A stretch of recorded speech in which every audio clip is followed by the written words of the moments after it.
एक बहुत ही पहुंचे हुए संत थे। आसपास के कई गांवों में संत के अनुयायी रहते थे। उन्हीं अनुयायियों में संत का एक प्रिय शिष्य था सदानंद। सदानंद स्वभाव से बहुत ही भोला और साधारण व्यक्ति था। सदानंद हमेशा भगवान की भक्ति में डूबा रहता। संत हमेशा सदानंद को आश्रम आने और भक्तों को सही मार्ग दिखाने के लिए कहते, लेकिन सदानंद हमेशा घर परिवार का कहकर टाल जाता। सदानंद हमेशा कहता, मेरे बिना मेरी स्त्री और पुत्र नहीं रह सकते, मेरे अलावा उनका कोई सहारा नहीं है, मेरे बिना उनका निर्वाह कैसे होगा। संत हमेशा सदानंद को समझाया करते कि यह सब तुम्हारा वहम है, जैसा तुम सोचते हो वैसा बिल्कुल भी नहीं है।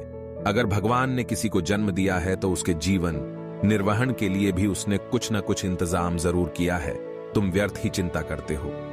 एक दिन जब सदानंद संत के पास सत्संग के लिए गया तो संत ने फिर सदानंद को वही बात समझाई और कहा कि अगर तुम्हें देखना है तो तुम परीक्षा करके देख सकते हो। सदानंद मान गया। संत ने सदानंद को प्राणायाम के द्वारा सांस रोकने की कला सिखा दी।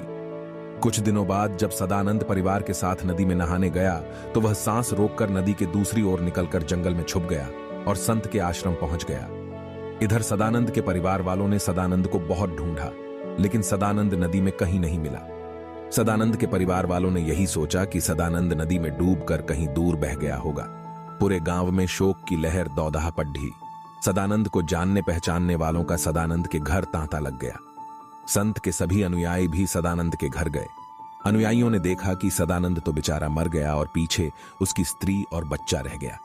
अभी इनके भरण पोषण की जिम्मेदारी हमारी है। बस फिर क्या था, सबने अपनी अपनी तरफ से सहायता देना शुरू कर दी। किसी ने आटे की जिम्मेदारी ली, किसी ने दाल की जिम्मेदारी ली, किसी ने चावल की व्यवस्था करने की जिम्मेदारी ली। धीरे धीरे सारी व्यवस्था हो गई। संत के अनुयायियों ने गांव की ही एक धर्मशाला में कमरा लेकर सदानंद की स्त्री और उसके पुत्र की जरूरत की सारी चीजें रखवा दी। साथ ही दूध और बाकी खर्चों के लिए उसके महीने का खर्चा बांध दिया। इस तरह संत की अनुयायियों ने बिना संत के कुछ कहे ही सदानंद के परिवार के लिए सारी व्यवस्था कर दी। कुछ दिनों बाद सदानंद की स्त्री संत के दर्शन हेतु आश्रम आई। संत ने सदानंद की स्त्री से पूछा, तुम्हें कोई तकलीफ तो नहीं है? सदानंद की स्त्री ने हाथ जोड़ते हुए विनम्रता पूर्वक जवाब दिया, महाराज, जो व्यक्ति चला गया उसकी पूर्ति तो नहीं की जा सकती, लेकिन हमारा जीवन निर्वहन पहले से भी अच्छा हो रहा है। संत ने आश्चर्य से पूछा, पहले से भी अच्छा कैसे? सदानंद की स्त्री ने आदरपूर्वक जवाब देते हुए कहा, महाराज, आपके अनुयायियों ने जरूरत की सभी चीजें पहले ही धर्मशाला में रखवा दी है और मेरे जरूरी खर्चों के लिए भी राशि बांध दी है। अब जब भी जिस भी वास्तु की जरूरत होती है सब मिल जाता है।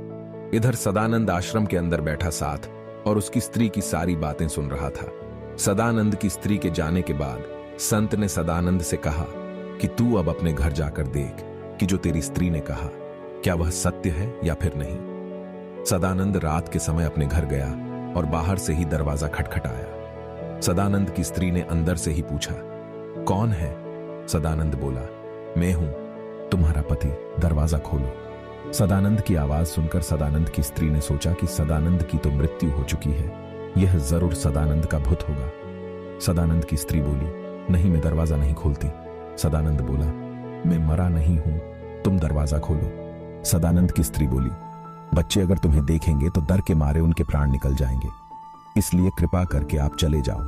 सदानंद बोला, लेकिन मेरे बिना तुम्हारा काम कैसे चलेगा?